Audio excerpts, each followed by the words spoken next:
Derek Carr is going into his most anticipated season yet being on the Raiders. Although he's had Pro Bowl years, season with MVP votes, and playoff appearances, no other roster had a Raiders team this highly assembled with talent and contracts. He's always had an excuse and lack of consistency in the building with coaches, wide receivers, and even franchise location moving from Oakland to Las Vegas. But this year is no longer room for reasoning or for the excuses coming for Derek Carr. He has his best friend that the Raiders just traded for in Davante Adams, who happens to be the best wide receiver in the league, along with elite positional players in Darren Waller that they signed a big contract to, as well as Hunter Renfrow. Plus, they have a great running back duo in Josh Jacobs and Zamir White. We've seen teams also make it far and win a great amount of games without a perfect offensive line. So using that as an excuse is going to be far-fetched at this point in 2022. Leaving the Week 1 matchup, though, with 3 interceptions is a tough outing for Derek Carr, who says himself he was too aggressive. I'll be better about making too aggressive decisions when I don't have to. That's really what it came down to, is me forcing the ball in moments where I didn't need to. So I wanted to start on this particular play on the opening drive because I've seen a lot of people talking about it and seeing how people could say Derek Carr missed an open receiver, which he did. And Derek Carr even said in this press conference that he was being too aggressive. And you can see right there at the top of the screen, just the legs of Matt Collins, around that 40-yard line, he's wide open. He's wide open. And when you go back and you look at it from the all-22 angle, you can see Matt Collins at the bottom of your screen just blaring open, just open receiver. Yeah, I would like to digress and talk about how the play doesn't really matter too much, because on the very next play, Derek Carr was able to facilitate a first down on a 3rd and about 16. And improvising in Davante Adams was a nice, subtle route to find a soft spot in the zone, because you could see initially, he gets out there and he's running his zone, looking like he's doing a flag route, going downfield.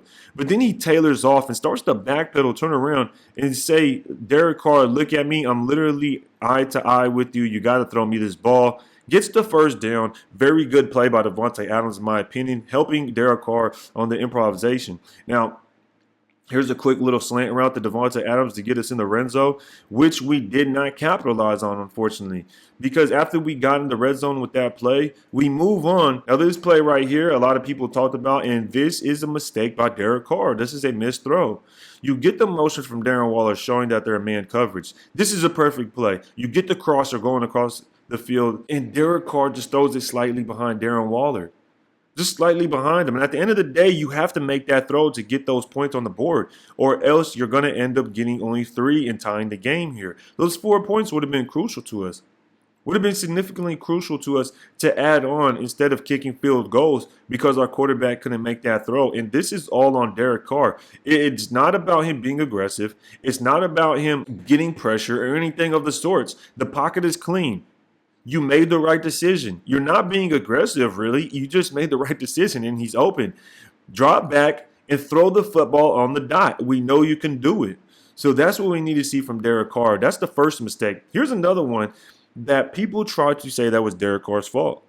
And I highly doubt it was. I don't think it was whatsoever. We've seen him move in the pocket. We know he can move in the pocket, and he's not just going to stand there. We've seen it on the first pass to Davante Adams on the sidelines.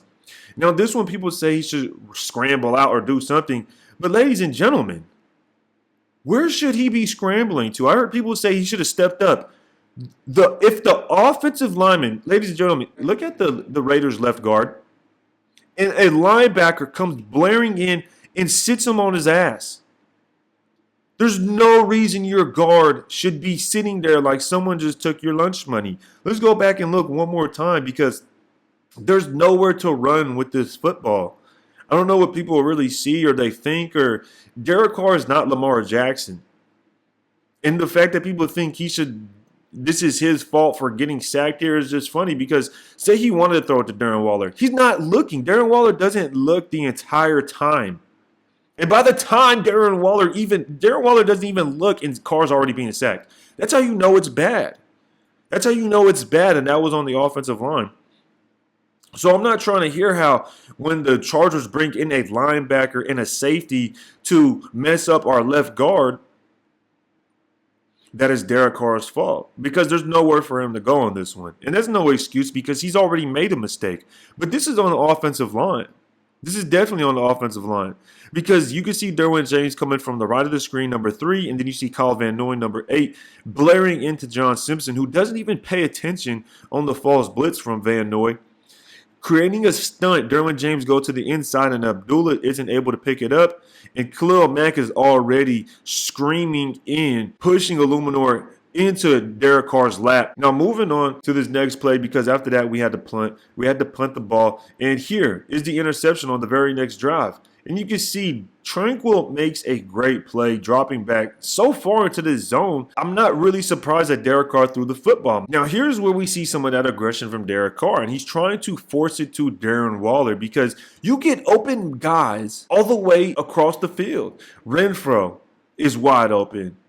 Brandon Bolden is wide open. And even Matt Collins could have been potentially wide open. So this one was forced by Derek Carr. Another mistake tallied up for him. And I would so far say those are 2 crucial mistakes by Derek Carr. I think it's going to get fixed. So let's move on because there's a couple more plays, a few more plays that we're going to look at. And on this one right here, you get Derek Carr dropping back, and he launches it to Darren Waller. This is the one that everybody's going to talk about.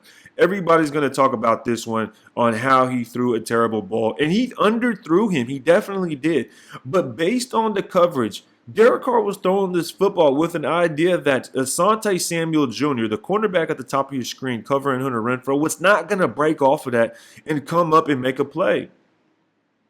Now, ultimately, at the end of the day, what I would have liked to see is this football get placed out in front of Devontae Adams, like where the 5-yard line, and not where the 5-yard line is. He needs to lead him into the end zone.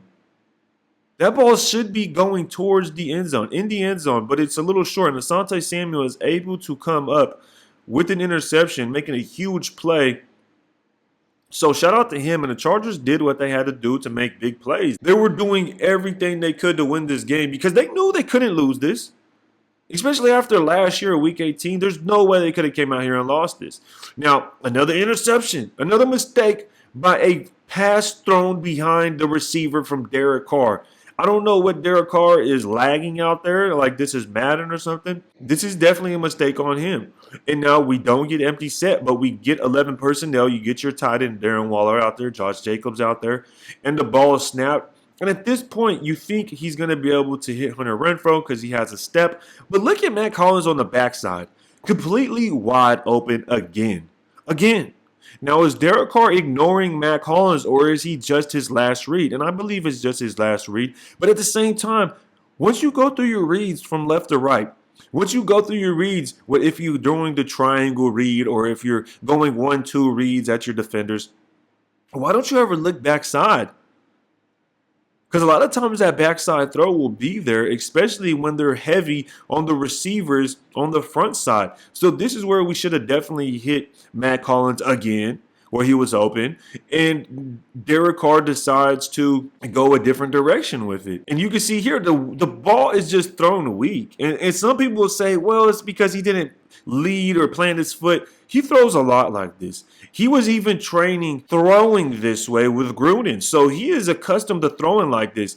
I would just expect more velocity from the arm strength, not really from his lower half by stepping into it, because he throws the ball strong enough without having to throw into it. And then a 1-foot pass to Darren Waller, that was a thread. Let's go into this last play to where Khalil Mack, I believe this is where Khalil Mack ultimately gets a sack. No, this is actually where Darren Waller threads it. And this is where I wanted to talk about exactly what I wanted to talk about when it came to his footwork. He can throw the football without his feet being planted. I've seen him do it tons of times. I watched so much film on this man that I know for sure he can. And now you get the hike, and I want you guys to watch his feet. Are you kidding me? It's basically off of 1 foot at this point. Off of 1 foot at this point. Now you could say, he moved his foot at the last minute. It's almost like the interception play, how he throws this. And at this point,